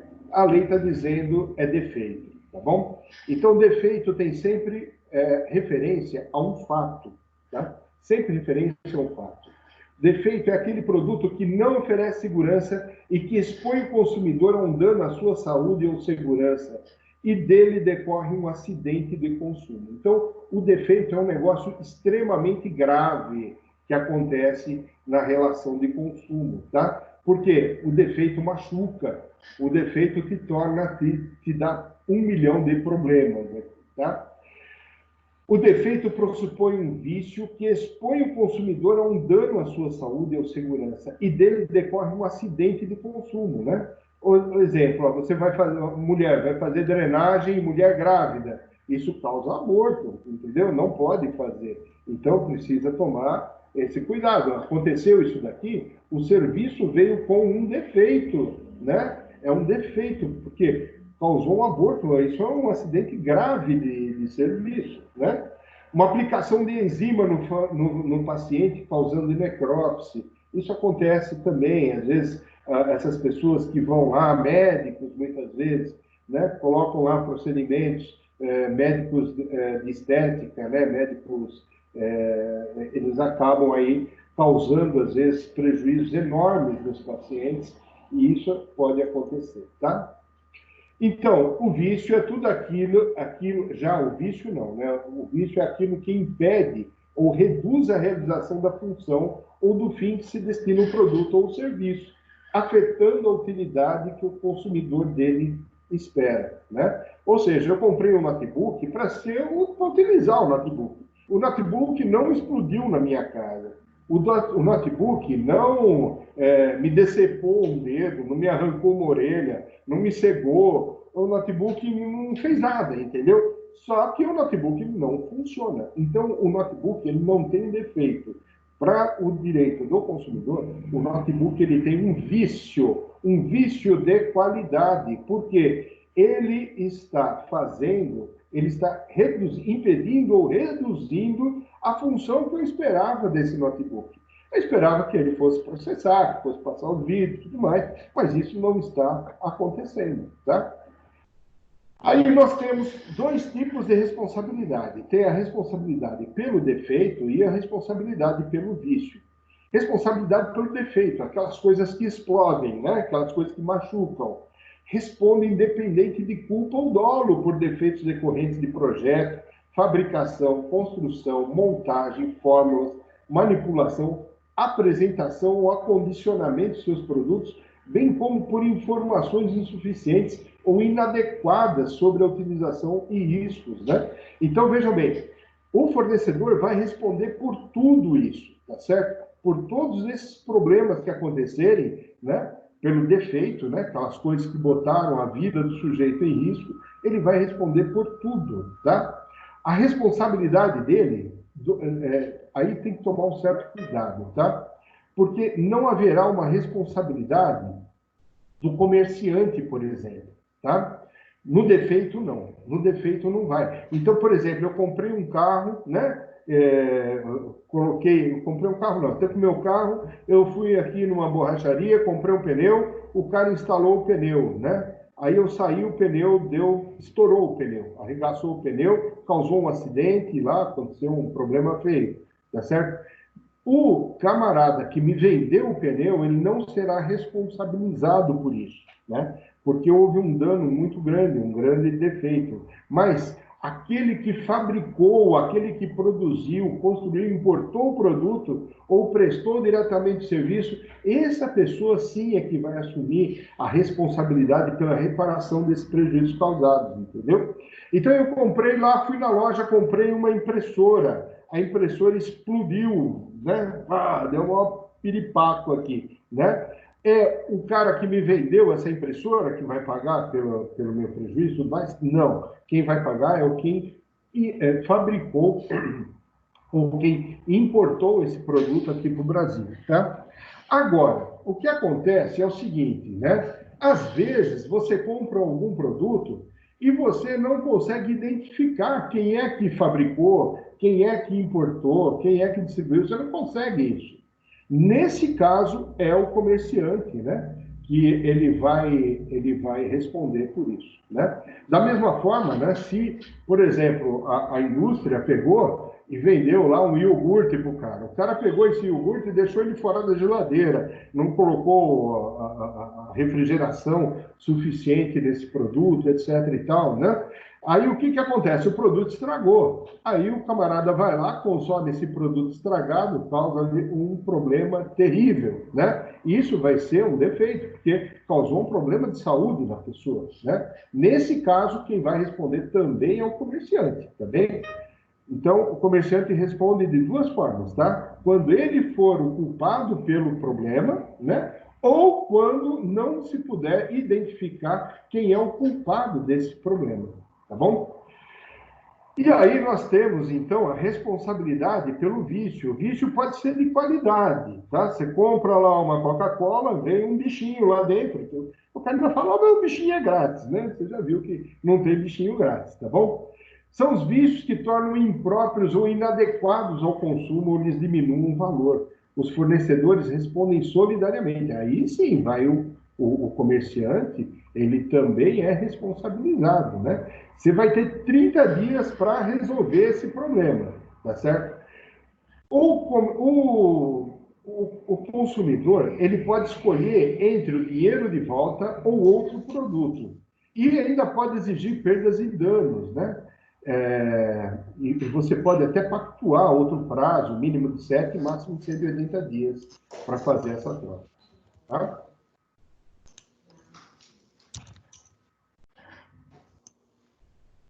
Vícios de quantidade no produto. Ó. Fornecedores respondem solidariamente. Ocorre quando não possui a quantidade informada. Consumidor escolhe entre o abatimento de preço, complementação, substituição por outro ou restituição de valores. Também pode exigir perdas e danos, né? Então, aqui tem até dois exemplos. Aqui saiu uma reportagem aí, não faz muito tempo, de que um botijão de gás de 13 quilos estava vindo com 10 quilos, tá? Aí, o que acontece? Se o botijão de gás está faltando produto, né, você vai ter que responder por isso, certo? E aí existe uma solidariedade entre eles, tá? Mesma coisa, olha, saiu aqui com papel higiênico, a metragem estava menor do que diz na embalagem. Então, o comerciante também responde por isso. Bom, Tem o vício de serviço, olha que beleza, você contrata uma construtora para fazer uma escada, ele te entrega essa escada linda e maravilhosa. Olha, bem, né? Bem legal essa escada, né? Então, tá bom. O fornecedor responde pelo vício de qualidade e quantidade, bem como de corrida da qualidade, com indicação constante, né? Da oferta da mensagem publicitária, podendo o consumidor, à sua escolha, pedir a reexecução do serviço, a restituição de todos os valores pagos ou o abatimento proporcional do preço, né? E ainda se pode exigir perdas e danos por conta disso. Olha, além de tudo isso daqui, eu ainda por cima tive um prejuízo danado, perdi tempo. Pode pedir sim, tá? Então, veja bem, responsabilidade pelo defeito é só de quem fabricou e importou o produto, tá? Responsabilidade pelo vício, né? Esse é de todo mundo que está envolvido na cadeia de serviço aí, ou desse produto. Tá bom? Professor Isaías, quer fazer alguma intervenção? Dos slides aqui, eu baixei até para falar para o pessoal que você disponibilizou ali para baixar os slides, né? Falta muita coisa ainda, porque tem mais algumas perguntas aqui. Que você quer terminar para fazer as perguntas? Nós temos aí mais 25 minutos de palestra, até o horário combinado, que é meio-dia. E aí você me diz, o que você acha? Vamos responder algumas perguntas aí? Vamos ver, se o senhor puder sintetizar as perguntas, né? De forma que a gente responda a várias pessoas de uma vez só, porque todo mundo tem um caso específico, né, em particular, às vezes fica um pouco difícil da gente responder tudo. Mas se quiserem, depois eu deixo até aqui no chat o meu e-mail, pode me passar o e-mail, pode me passar, que eu respondo tudo, tá? Eu sempre, eu não gosto de deixar ninguém aflito, não. Tá bem? Tem algumas questões aqui que eu acho que envolve um pouquinho um geral, que alguns alunos colocaram, por exemplo, né, eu vou ler os textos para você poder sintetizar. A Josilane, ela fala assim: se compra algo pela internet, o produto não chega, ao entrar em contato com a loja, não consegue falar com ninguém, descobre que a loja era um golpe, né, você cair em um golpe, como você fazer para correr atrás disso nessa situação atual que nós estamos vivendo, que o Procon está fechado fisicamente? Tem alguma situação? E aí, até emendando nisso, a Érica acabou de perguntar assim, pensando em toda a burocracia que nós temos no Brasil e no tempo que demora os processos, esse tempo, o que você tem a dizer dele, se é um tempo razoável ou não? Infelizmente, o tempo não acho razoável. Não. Acho que tem razão as pessoas de irem atrás. Se você acha que caiu num golpe, é sua obrigação. Olha a palavra que eu estou usando, hein? É sua obrigação.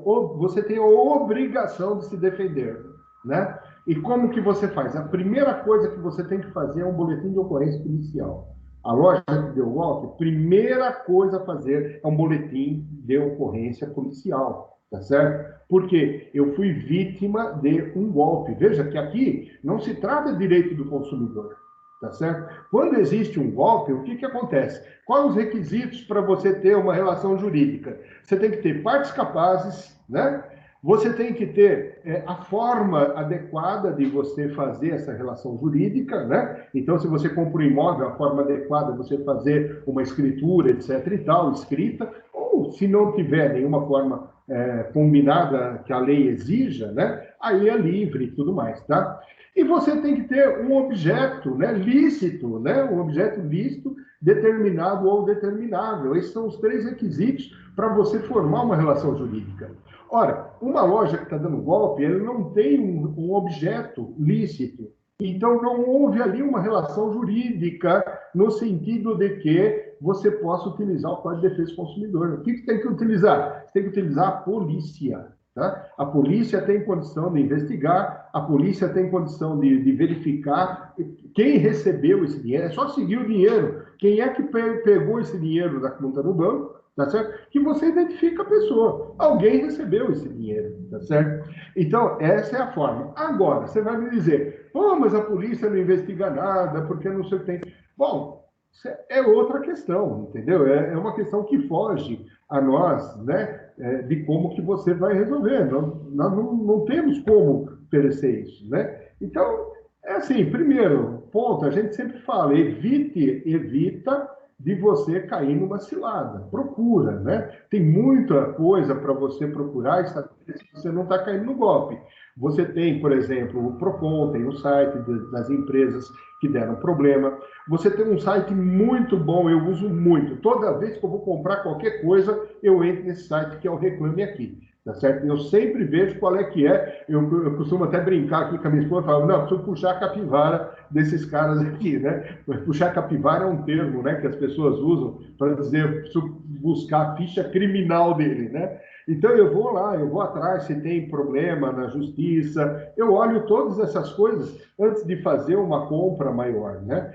É lógico, umas comprinhas extras a gente já nem olha, né? Mas essas maiores a gente precisa se preocupar. Até contribuindo, né, professor? É assim, a gente tomar esse cuidado antes, né? Então, realmente a internet é difícil, às vezes, você saber se aquilo é correto ou não, né? Mas é você se precaver antes, fazer esse levantamento, né? Porque depois que caiu no golpe, aí é mais complicado. Aí já não é mais nem o direito do consumidor, né? Aí já é caso de polícia, né? Exatamente. Então, é complicado. E realmente a internet tem que tomar esses cuidados, porque acho que a dica que é o que o senhor acabou de falar aí, né? Fica esperto. Cuidado também com ofertas miraculosas, né? Não existe isso, né? Então, acho que a dica é exatamente essa também. Emendando outra questão aqui, que aí vai falar sobre o mesmo assunto, nós tivemos aqui, eu estou deixando a da Simone por último aqui, mas eu vou falar assim, a Jaqueline e a Joyce. A Jaqueline fala assim, cobrar garantia estendida é permitido por lei? E a Joyce vai na mesma linha, assim, uma loja pode vender um celular, por exemplo, sem os seus acessórios, por exemplo, sem um fone de ouvido? Então, são duas perguntas que eu acho que é dentro do mesmo assunto aí para você discorrer. Perfeitamente.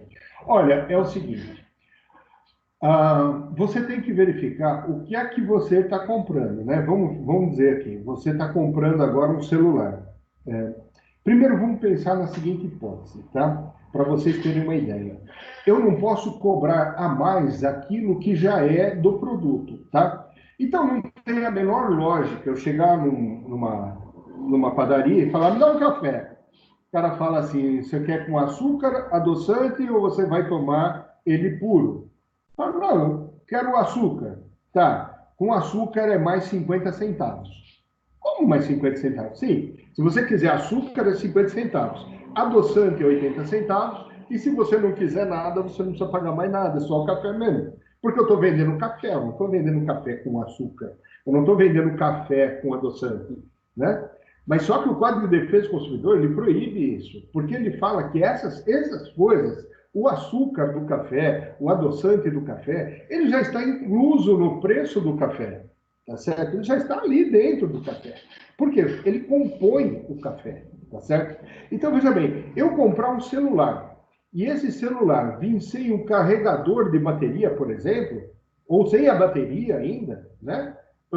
Eu entendo que isso não pode acontecer. Por quê? Porque o carregador de celular, a bateria desse celular, o que compõe o celular que eu estou comprando, né? Ora, e o fone de ouvido? O fone de ouvido compõe também? Depende, tá? Por quê? Esse produto tem que vir com o manual, é obrigatório vir o manual, tá certo? E no manual vai estar escrito lá se ele vem com esse tipo de acessório ou não. Na oferta, está explícita os acessórios que vêm, a descrição do produto, né? Então, a loja até pode dizer, olha, quando eu ofertei esse produto, eu coloquei lá bem grande, olha, esse produto não vem com o fone de ouvido. Acontece que no Brasil já uma tradição, né? É um costume do Brasil, no Brasil, quando você vai comprar um celular, você já ter o carregador, a bateria e o fone de ouvido. É costume isso. Então, todo celular que você vai comprar já vem com esses produtos. Ora, uma das fontes do direito é justamente o costume, né? Então, eu posso alegar o quê? Olha, excelência, Todos os celulares que eu vou comprar em tudo quanto é loja vêm com o fone de ouvido. Só nesse que não vem? Que história é essa? Aí o que o juiz vai dizer? O costume faz lei também. Se eu tenho que todo o celular que eu compro vem com o fone de ouvido, a partir do momento que não veio com esse fone de ouvido, né, ele feriu o meu costume, tá certo? E aí, então, eu posso exigir, sim, da loja o fone de ouvido. A exceção é se vier em letras garrafais, enormes, escrito assim, este produto não vem com fone de ouvido. Aí você pode até reclamar. Fora aí, você não tem o direito de reclamar, melhor dizendo. Fora isso, reclama e recebe. Tá bem? Perfeito. E a questão dessa garantia estendida que muitas lojas oferecem, isso é legal? Isso é legal. Na realidade, você está comprando é um serviço a mais, né? O que a loja não pode dizer é o seguinte, olha, ao comprar esse produto, você já leva o produto, como é que chama? A garantia estendida, tá certo? Porque aí ele embutiu duas coisas num preço, entendeu? Isso ele não pode fazer, tá? Agora, se eu quiser cobrar um outro preço, é como se eu estivesse comprando um seguro para esse produto. Outra coisa que ele não pode fazer é o seguinte, olha, esse produto custa 100, mas se você comprar por R$ 5 esse produto aqui, que é a garantia estendida, eu vou baixar de 100 para 98. Isso também não pode fazer. Por quê? Porque dessa forma você está fazendo uma compra casada, né? Para você comprar isso nesse preço, você tem que levar aquilo. Aí fica uma compra casada, o Código de Defesa do Consumidor vai impedir você de fazer isso. Respondi? Perfeito, perfeito. E aí as perguntas da Simone que eu estava só reservando aqui, que aí ela não é exatamente igual a essas, mas ela fala assim sobre comprar, por um exemplo, um imóvel na planta, onde é cobrado aí uma comissão antes de você comprar. Normalmente eles trabalham dessa forma, né? Caso você assine esse contrato e esse fornecedor ele se isenta de responsabilidades, você pode usar o Código de Defesa do Consumidor, nesse caso, mesmo tendo assinado esse contrato? Pode sim, tá? Você pode utilizar o Código de Defesa do Consumidor, porque é o seguinte, esse tipo de cláusula dizendo que ele não se isenta é considerado uma cláusula abusiva, tá? Por quê? É um princípio, né? É um princípio que nós falamos aqui sobre os princípios do direito do consumidor. E é um dos princípios dele, está aqui, ó. Todos os fornecedores que, de algum modo, concorreram para a caracterização do resultado danoso respondem solidariamente pela reparação do prejuízo, tá certo? Ou seja, você não escapa, cara. Você não consegue escapar, tá certo? Você não pode escapar. E o fato essa cláusula, ela seria uma cláusula abusiva. O camarada colocou essa cláusula lá sem ter o direito de pôr essa cláusula para funcionar. Tá bem? Perfeito. E aí uma última aqui de pergunta, a Adriele acabou de fazer, essa você vai gostar. Nesse momento de pandemia, questão de preços abusivos que alguns lugares às vezes está praticando. Qual a melhor maneira de denunciarmos isso? Através do xerife ou não? Fala aí. Talvez eles não vão entender a piada, mas segue aí. Deixa eu explicar, porque tem gente que talvez não entenda a piada. É que é o seguinte, esses dias aqui eu apareci lá no programa do Celso Russomano, né? Porque eu tenho um cliente, que aliás eu vou até nesse cliente ainda hoje à tarde, aqui depois da nossa palestra, eu tenho um encontro com ele lá. É um mercado que tem aqui próximo do meu escritório, que é meu cliente, um grande cliente, e acontece o seguinte, ele estava vendendo leite a um preço que os clientes acharam aquele preço abusivo, né? E aí você tem duas saídas. Você pode ligar para o Procon, tá certo? O Procon vem e pode autuar essa empresa pelo preço abusivo, né? Mas essa pessoa optou por um procedimento menos ortodoxo, né? Optou por ligar no programa lá do Celso Russomano, e aí eles fazem aquela palhaçada toda lá que vocês viram aí na televisão, né? Eu falo que é uma palhaçada toda porque esses caras escolhem as vítimas deles, né? eles sabem com quem eles estão mexendo. Eles nunca vão fazer um programa desse com um grande mercado, né? Uma pessoa que geralmente até coloca propaganda dentro do seu canal de comunicação, do seu rádio, da sua TV. Então, esses caras, eles não mexem. Eles vão mexer com a gente pequena. Acontece que um mercado pequeno, tá certo? Ele tem um poder de compra muito menor do que esses grandes supermercados, tá certo? Ele tem um poder de compra muito menor. E aí, o que acontece? Ele também está sujeito a comprar esse produto de uma forma, de um preço abusivo. Ora, o mercado, ele tem que colocar o seu lucro em cima. E o lucro de mercado é 20%, 30% em cima do produto que ele compra, né? E aí, com isso, ele comprou um produto que era no caso, era leite, ele comprou diretamente do fornecedor, ele comprou da Italac, o preço veio num preço alto, né? Ele colocou sua margem de lucro e aí, por isso, que resultou um preço que os consumidores achavam que estava fora do mercado, né? Sendo um produto de primeira necessidade, porque eu posso colocar o meu produto no preço que eu quiser. Se eu quiser vender esse teclado que eu tenho aqui, ó, se eu quiser vender ele por R$1 milhão, eu posso. É meu, né? O ruim vai ser achar um besta que vai pagar esse valor. Mas se eu quiser, eu posso? Eu posso. O negócio é meu, eu ponho o preço que eu quiser. E se eu quiser botar fogo nele, eu boto fogo também. Se eu quiser arrebentar ele no chão, e tem dia que eu tenho vontade de fazer isso, eu posso também. Só não faço. Não estou nervoso a esse ponto, não. É um dia de fúria, né? Então, eu quero ver se eu consigo passar um videozinho aqui de um dia de fúria, tá certo?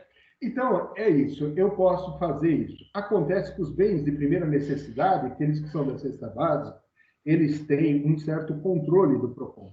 Então, o que você tem que fazer é buscar os órgãos de proteção mesmo, que no caso é o PROCON, tá certo?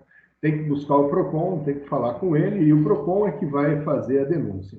Agora, se você quiser sair nos meios televisivos, aí você vai lá para o Russomano aí, e outros tantos aí, que, entre muitas aspas, né, defende o consumidor, né, e se vira. Eu falei que, né, e até trouxe, porque como foi algo que saiu na televisão, né, mas realmente o pessoal acaba usando nessa prática, né, de às vezes falar nesses programas, mas então o melhor caminho é no PROCON. Você tem sim o direito de denunciar, desde que seja um produto de necessidade básica. Fora isso, é abusivo, mas é o produto que ele está vendendo, não é necessidade básica, então ele não teria o porquê denunciar isso. Acho que foi isso que eu entendi. Eu acho que assim, a gente deve procurar por uma legalidade, né? Eu trabalho com leis, eu trabalho com justiça, então eu não posso dizer para você, olha, faça um caminho diferente desse, entendeu? Porque daqui a pouco vai ter gente que vai armado lá e fala assim, olha, meu, você me vende isso aqui, eu vou atirar em você, tá certo? E isso eu não posso concordar com uma coisa dessa natureza, né? Então, por essa questão, eu acho que os meios legais disponíveis, o direito está aqui para pacificar as pessoas, né? E como forma de pacificação, é assim que a coisa deve funcionar, tá? Perfeito. Professor, faltam 6 minutos do horário combinado, a gente começou também 10 minutos depois, aí vai um pouquinho, vamos combinar assim, dentro desses 15 minutos você fazer o fechamento, se surgir mais alguma pergunta aqui, daí eu te falo. Mas vamos combinar nos 5 minutos para você fechar agora aí o que tem e a gente encerrar. Sim, claro. Eu queria falar um pouquinho sobre a questão da propaganda enganosa, tá certo? Existem muitas formas, muitos casos em que essa propaganda enganosa ela se apresenta, né? E quem controla isso é o CONAR. Então, até para a gente poder relaxar um pouquinho, né? Eu acho que as pessoas já estão cansadas de me ouvir, né? Ficamos muito tempo, eu sou muito explicadinho nas coisas, né?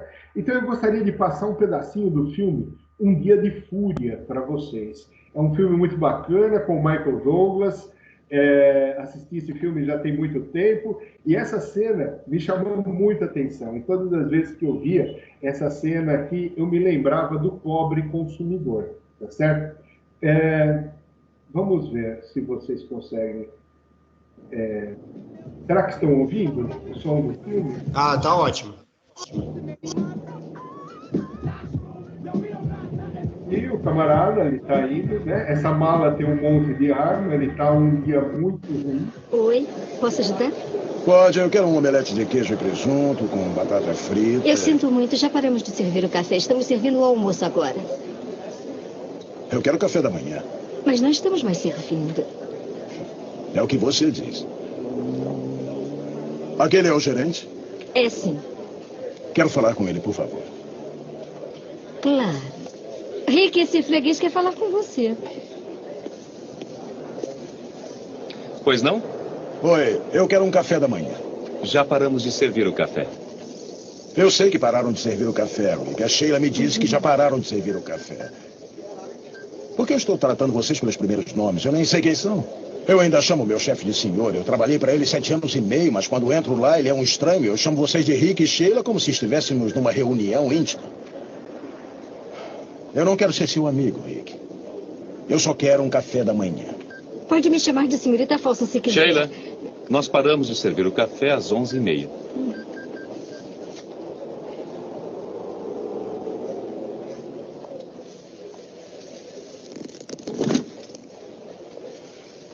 Rick, você já ouviu a expressão o freguês tem sempre razão? Já. Pois é, então, aqui estou eu. O freguês. Não é a nossa política. Vai ter que pedir alguma coisa do cardápio do almoço. Eu não quero almoçar. Quero tomar café. Eu entendi. Eu sinto muito. Ah, é? Pois eu também sinto muito.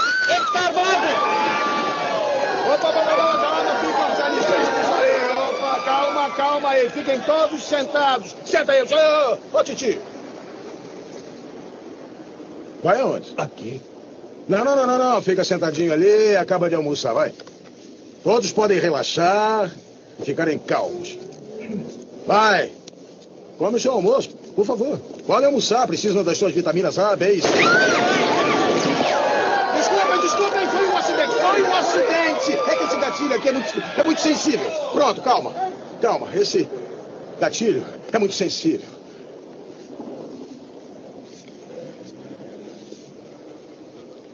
Rick, eu posso tomar café, por favor? Sim, senhor. Sheila.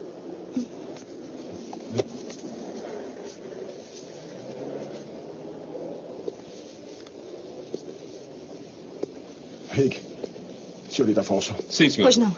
Sabe, tinha razão, eu mudei de ideia. Eu vou almoçar e eu vou querer um hambúrguer duplo com queijo. Está anotando? Sim, senhor. E uma porção de batata frita e, vamos ver, um milkshake de chocolate. Sim, senhor. Sheila, providencie. Rick, pode trazer para mim, por favor? Agora eu me sinto melhor chamando você de Rick depois de tudo que passamos juntos.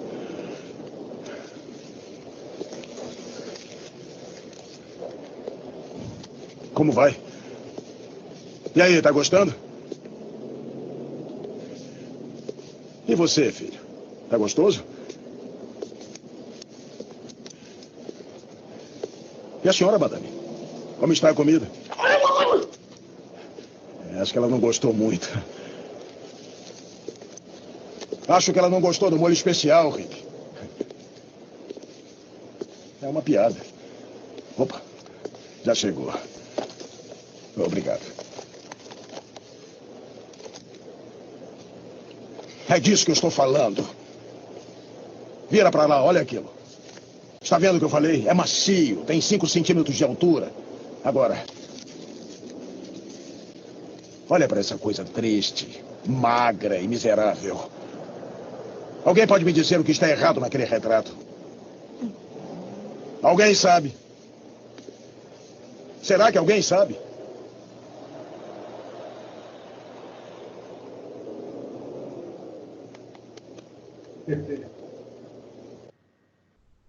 Então, gente, deixa eu parar aqui. Essa é o que acontece. Às vezes dá vontade da gente ter esse dia de fúria, não dá? Às vezes você não tem vontade, você chega, você vê aquela foto linda, maravilhosa, e aí o negócio abre para você, e você vê assim, aquela coisa horrorosa, né? Horrorosa, né? Isso é propaganda enganosa. Tudo aquilo, se o camarada te coloca uma foto de um produto, de um serviço, aquela coisa linda e maravilhosa, é isso lindo e maravilhoso que ele tem que colocar para te servir, tá certo? Ele põe aquela, né, quando eles fazem aqueles pratos nos shoppings, vem aqueles pratos lindos e maravilhosos, aquele monte, parece que tem um monte de comida, né? Aí você pega um troglodita feito eu, assim, que como que nem um bicho Godzilla, né? Então, aí chega lá, vem aquele pratinho minúsculo, aquela, né, vem aqui, o bife, coitado, né, do bife, né, não cabe na cova do dente, né? Então, quer dizer, essas coisas são justamente essas propagandas indevidas que as pessoas fazem, tá? E é isso que a gente também tem que se policiar, tá? Não deu tempo de eu passar tudo, a gente acaba se entusiasmando aqui, mas eu vou deixar aqui no chat o meu e-mail, se quiserem fazer perguntas e questões, eu terei muito gosto em responder a todos. Só não garanto que faça isso hoje, porque eu tenho uma reunião daqui a pouquinho, tá certo? Mas na segunda-feira eu já posso fazer isso sem problema nenhum. E aí, professor Isaías, como é que está a turma aí? Professor, sensacional, né? Infelizmente o tempo acabou, mas acredito que o pessoal está gostando. Chegou mais perguntas aqui, mas aí eu vou pedir para o pessoal mandar então no seu e-mail. Até tem um rapaz aqui que ergueu a mão, queria falar, mas assim, pelo horário, aí a gente vai se estender muito, tá? Então, como ele vai deixar aqui o e-mail dele, aí eu peço para vocês mandarem então essas perguntas e aí ele vai respondendo conforme o tempo, né? Para poder sanar essas dúvidas e a gente seguir. Lembrando que o professor Flávio é professor na ETEC Anhanguera, ETEC Bartolomeu. Ele leciona no primeiro módulo de contabilidade, matéria de direito e matéria de legislação trabalhista, né? Então, agora ele está também na ETEC Ermelinda, né? Que você pegou aula lá também. Já lecionou na ETEC de Francisco Morato, já lecionou na ETEC de Pirituba, acho que você falou, né? Jaraguá. Jaraguá. Então, assim, em Jandira. Ultimamente só nas duas ETEC. Aliás, tem vários alunos meus aqui do curso de RH, lá da ETEC da Ermelinda, né? Que estão aqui prestigiando também, né? Eles estão aqui por livre e espontânea pressão, que eu fiz, né? Sabem, né? Que é muito perigoso não participar das coisas que o professor faz, né? Mas, enfim, ainda mais nessa época de fechamento de menção, né? Aí tem... Então, como os meus alunos têm juízo, né? Então eles estão aí prestigiando, né? Espero que tenham gostado. Muito bom, assim, já tá, você tá vendo aí o chat aí, o pessoal tá elogiando, gostando, então foi muito bom. Sábado que vem nós teremos outras palestras, então já tem outros temas propostos também, e vamos propor fazer mais, né? Está aberta, a casa é sua, né? Então não precisa nem convidar, porque você já é de casa. E nós marcaremos um outro momento para falarmos mais sobre esse assunto, sobre outros. A gente levanta e vamos trabalhando. Muito obrigado pela sua disponibilidade. Bom sábado, ainda vai trabalhar hoje, né? Bom domingo. E todos se cuidem. E na segunda-feira tem aula normal. Bora seguir a vida. Normal pelo TIS, né? Foi realmente um grande prazer. Eu agradeço imensamente a toda a direção aqui do ETEC, né? E me coloco aí também à disposição sempre, né? E então aí, né, gente?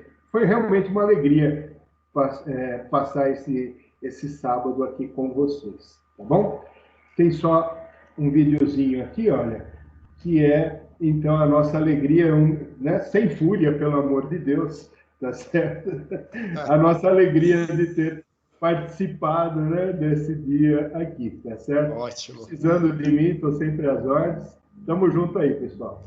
Muito obrigado, gente. Obrigado por vocês também terem participado. Bom sábado, bom domingo. Um bom descanso para todos. Amém.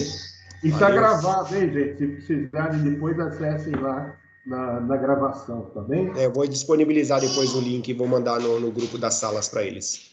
Legal. Muito obrigado. Obrigado, professor. Bom descanso. Um abraço.